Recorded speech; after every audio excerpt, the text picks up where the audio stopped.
गव्हाची कणिक आहे भाजून घेतली. ते आपण गुळाच्या करंज्या बनवू. हे तुपात चांगली भाजून घेतली कणिक.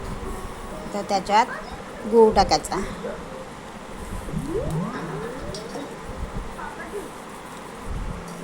आणि त्यामध्ये आणखी थोडीशी चारोळी टाकायची.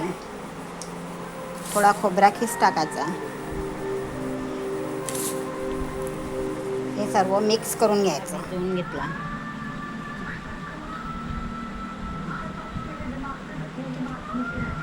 भिजवून घेतला हा. त्याचे असे चाकोल्या लाटल्या. आवाज नाही येत. ह्या चाकोल्या लाटून अशा लाटून घेतल्या.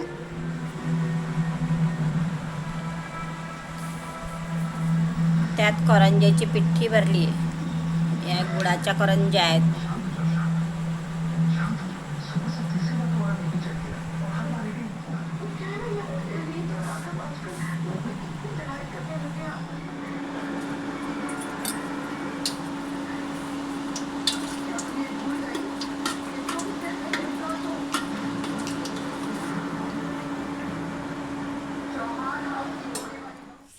ह्या आमच्या गुळाच्या करंज्या तयार.